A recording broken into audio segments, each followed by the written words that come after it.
দেশের সাথে আমাদের স্বামী স্ত্রীর সম্পর্ক। এইসব বলছি আমরা কোনোদিন? যখন শেখ হাসিনার পক্ষ থেকে বলা হয়েছে স্বামী স্ত্রীর সম্পর্ক, তখনই আমরা বুঝে নিছি আমার মেয়ে তো প্রেম করে দিচ্ছে। মেয়ে যখন প্রেম করে তখন বাপ আর ভাই তারা কি করে? তারা তখন বাধা দেয়। মোবাইল করা যাবে না, চিঠিপত্র লেখা যাবে না, যোগাযোগ করা যাবে না, ঘর থেকে বের হওয়া যাবে না, কথা কয় না। আমরা কিন্তু সেটাই করেছি। রাস্তায় নেমে স্লোগান দিয়েছি, মিস্টার মোদি বাংলার মাটিতে আসতে পারবে না। ঠিক না ঠিক? শেষে আইসা দেখলাম এমন প্রেম লাগাইছে আমরা মেয়েটা এই ভাগ্যে চলে গেছে।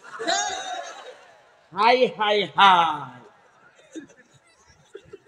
আমাদের মেয়ে ভাগ্যে চলে গেছে। এখন মেয়ে যখন ভাগ্যে চলে গেছে তখন বাপ ভাইদের প্রথম কাজটা হলো তাড়াতাড়ি ফেরত আয়, জলদি আয়, আমাদের মেয়েদের ফেরত দাও। কথা বলেন না। শেষ পর্যন্ত যদি মেয়ে নাই আসে,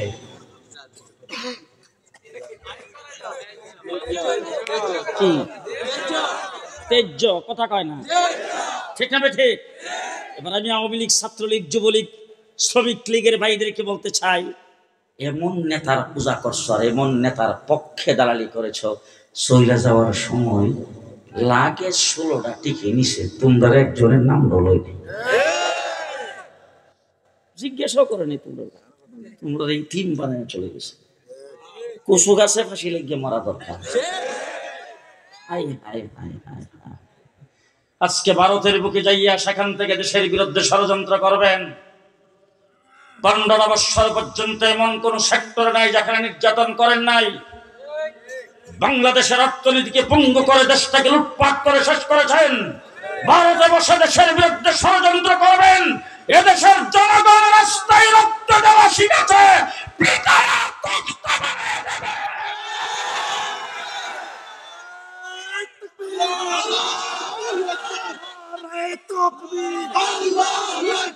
ভারতের দালালেরা হুঁশিয়ার সাবধান, হুঁশিয়ার সাবধান। নারায়ে তাকবীর। পরিষ্কার ভাষে আপনাদের সামনে বলে যাচ্ছি, আজকে 6 মাস পর্যন্ত 32 নম্বর ঠিক জায়গায় দাঁড়িয়ে আছে। 6 মাস পরে আজকে কেন বাংলা? কেন? শেখ হাসিনার মুখের দোষে। আমার দেশের জুলাই আগস্টের আন্দোলনকে নিয়ে যখন কটূক্তি করেছেন, যারা নিহত হয়েছে, যারা আহত হয়েছে, তাদের সম্পর্কে যখন কুৎসারণা করেছেন, দেশের যুব সমাজ, ছাত্র সমাজের রক্তে আগুন ধরে গেছে। ঠিক কিনা বলেন? পরিষ্কার ভাষায় বলছি, আমরা ভাঙচুরকে পছন্দ করি না। ভাঙচুর ইসলাম সমর্থন করে না, লুটপাট ইসলাম সমর্থন করে না। কিন্তু যে কাজটা হয়েছে এটা তোমার কারণে হয়েছে। আজকে সেখানে বসে, মোদির কুলে বসে বাংলাদেশের বিরুদ্ধে ষড়যন্ত্র করবেন, আর মোদি সেই ষড়যন্ত্রের সাথে। আরে 15 বছর দিনের ভোট রাত্রে তুমি করাইছ। তোমার সহযোগিতায় 15 বছর পর্যন্ত ক্ষমতায় রয়েছে।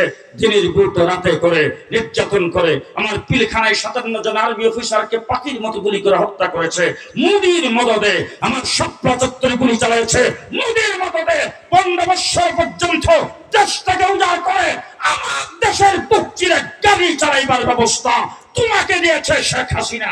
আজকে শেখ হাসিনাকে তুলে বসায় তুমি আমাদের বিরুদ্ধে তার দ্বারা ষড়যন্ত্র করাবে। পরিষ্কার ভাষায় বলতে চাই, বদরের যুদ্ধে 313 জন, 1000-এর বাহিনী নিয়ে আবু জেহেল আসছে। বাহিনীর কি শক্তি আছে? 1000-এর সঙ্গে 313 জন পারবে কিনা? যুদ্ধের ময়দানে নামলে অস্ত্র আছে কিনা? এইগুলি বাপ্পার জীবন টাইম তাদের ছিল না। ভারত, তোমাকেও বলতে চাই, তোমার দেশ বড়, তোমার জনগণ বেশি, তোমার অস্ত্র বেশি, তোমার সৈন্য বেশি, তোমার শক্তি বেশি। আমরা সেইগুলি দেখার টাইম নাই। আচ্ছা, তাই আমরা বদরের 313 জনের উত্তরসূরি। আমাদের ভরসা কার উপর? আমাদের আস্থা কার উপর? আমাদের ঈমান কার উপর? সুতরাং আমরা মুসলমান। সাবধান করে দিয়ে মোদী সাহেবকে বলতে চাই, একটু আফগানিস্তানে দেখো, একটু আফগানিস্তানে দেখো। আমেরিকার মতো বিশ্বের বর্তমান সুপ্রিম পাওয়ার 70টা মিত্র দেশ একত্রিত করে 20 বছর পর্যন্ত আফগানিস্তানকে যুদ্ধ করে শেষ করার চেষ্টা করার পরে শেষ পর্যন্ত প্যান্টটা বইরা যাইতে পারে নাই, জাঙ্গা বইরা বিদায়।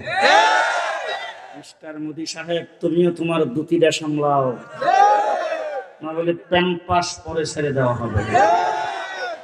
আমার বন্ধুগণ, অনেক কিছু দেখেছি আমরা। ডিজিটাল বাংলাদেশ দেখছেন তো, স্মার্ট বাংলাদেশ। কাঁচামরিচের কেজি 1200 টাকা দেখছেন।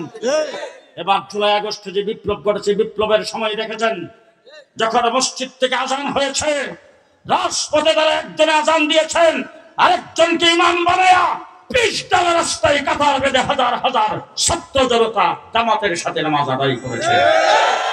ঠিক না ঠিক?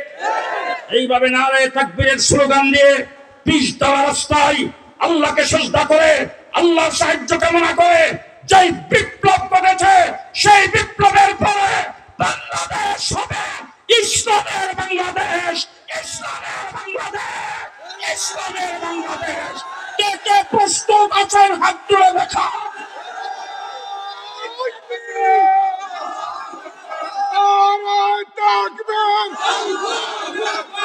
ইসলামের আলো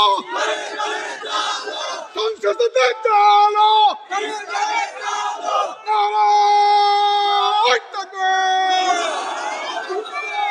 আজকে বাংলাদেশের প্রধান উপদেষ্টার সামনে বলে আসছি, শাপলা চত্বরের রক্ত বৃথা যেতে দেব না।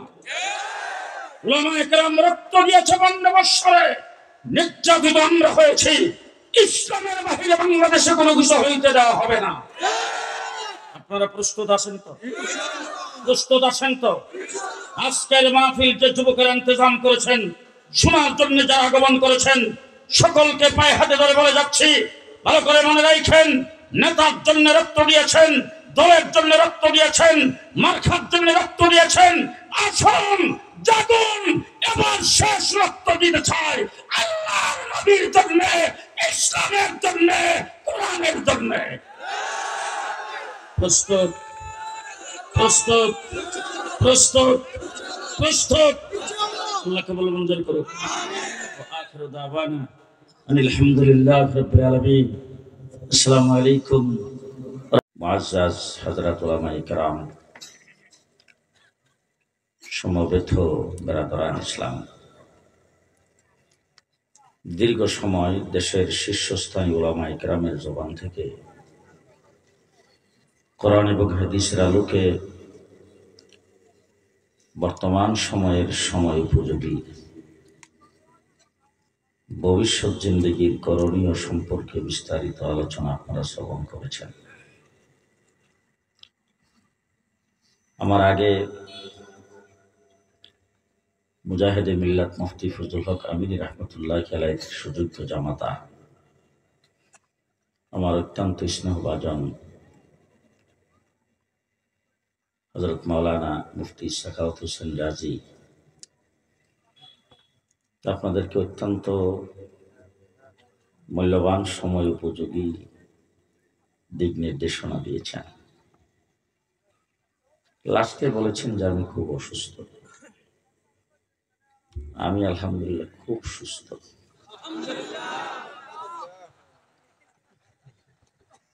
খুবই সুস্থ।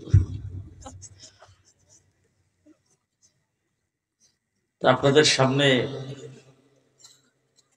খুব সংক্ষেপে কয়েকটি কথা বলবো, তবে আপনারা যারা এখানে বসেছেন আপনারাও কিছু কথা আমার সাথে বলতে হবে।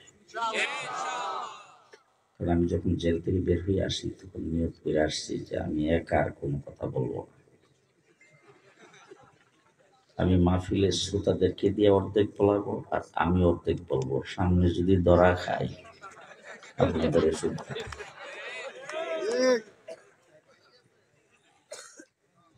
আমার বন্ধুগণ, মানুষকে আল্লাহ পাক পৃথিবীতে সৃষ্টি করেছেন এই জমিনের মধ্যে আল্লাহর খলিফা বানায়া। ৮০,০০০ মাখলুকাত আল্লাহ পাক বানাইছে। সৃষ্টি জগতের ৮০,০০০ মাখলুকাতের ভিতরে আপনারা বলেন তো সবচাইতে দামি কে? যে সবচাইতে দামি হলো মানুষ। আল্লাহ নিজে ঘোষণা করেছেন, ওয়ালাকাদ কাররামনা বনি আদম, বনি আদমকে আমি অতি বেশি সম্মানিত করে তৈরি করেছি। আল্লাহ ইচ্ছা করলে আমাদেরকে গরু ছাগল বানাইতে পারতো না? সাপ বিচ্ছু বানাইতে পারতো না? পোকামাকড় বানাইতে পারতো না? পদ্মা নদীর ইলিশ মাছ বানাইতে পারতো না? আল্লাহ তাবারক ওয়া তাআলা আমাদেরকে জন্তু জানোয়ার বানাই নাই, মানুষ বানাইছে। যা কিছু আমরা দেখি আর যা কিছু দেখি না, এতদিন পর্যন্ত বই পুস্তকে পড়ছি, অনেক কিছু আছে এখনো দেখিনি। বৈজ্ঞানিকরা অনেক কিছু আবিষ্কার করেছেন, কিন্তু আরো অনেক কিছু আবিষ্কারের বাকি রয়ে গেছে। সৃষ্টি জগতে আল্লাহ পাক যা কিছু সৃষ্টি করেছেন সবকিছু আল্লাহ নিজে তৈরি করেছেন। এই প্যান্ডেলটা আপনারা বানিয়েছেন, বাঁশ লাগে নাই,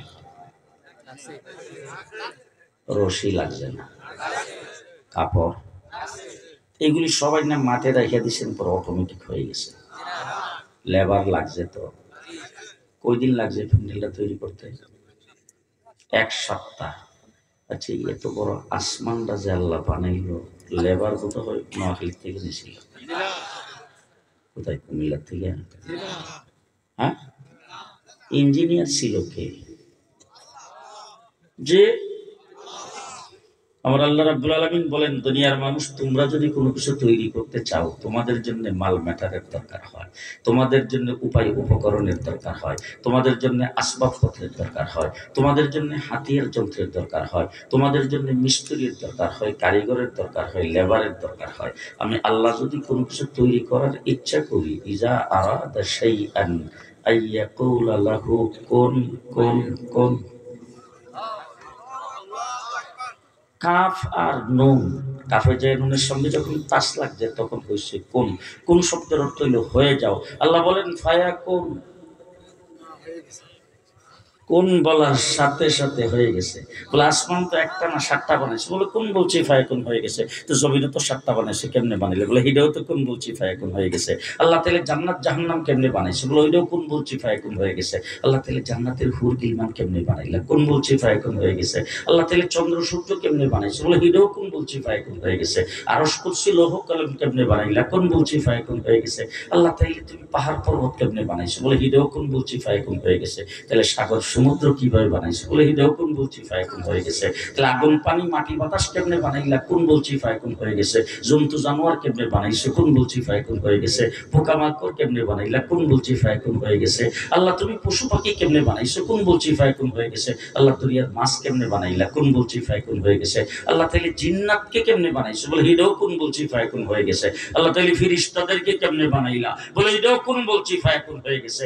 এবার আল্লাহকে জিজ্ঞান তো, আল্লাহ আমরা যে আশরাফুল মাখলুকাত, মানুষ সৃষ্টির সেরা জাতি, আমাদেরকে কেমনে বানাইছো? আমার আল্লাহ বলেন খালাকতাহু বিয়াদাই, তোমাদেরকে আমার হাতের দ্বারা বানাইছি। সবকিছু বানাইছি কোন বলার দ্বারা? তোমাদেরকে বানাইছে আমার হাতের দ্বারা। আল্লাহর কুদরতি হাতের দ্বারা আমাদেরকে বানাইছে।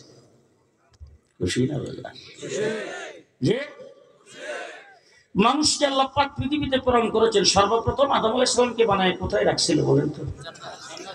এখন যদি 1,24,000 নবীর কোথায় বাড়িঘর, কোথায় কি, আমি যদি ঠিকানা জিজ্ঞেস করি আপনাদেরকে, আপনারা এক একজন করে নাম বলে দিবেন। আমাদের নবী মুহাম্মদুর রাসূলুল্লাহ সাল্লাল্লাহু আলাইহি ওয়াসাল্লামের বাড়ি মক্কায়, তারপরে হযরত মূসা আলাইহিস সালামের বাড়ি মিশর, ইসুফ আলাইহিস সালামের বাড়ি মিশর, ইব্রাহিম আলাইহিস সালামের বাড়ি ইরাক, তারপরে সুলাইমান আলাইহিস সালামের বাড়ি ফিলিস্তিন। এরকম এক একজন নবীর কথা যদি জিজ্ঞেস করি, আপনাদের ঠিকানা বলতে পারবেন? বলেন তো আদম আলাইহিস সালামের বাড়ি কই?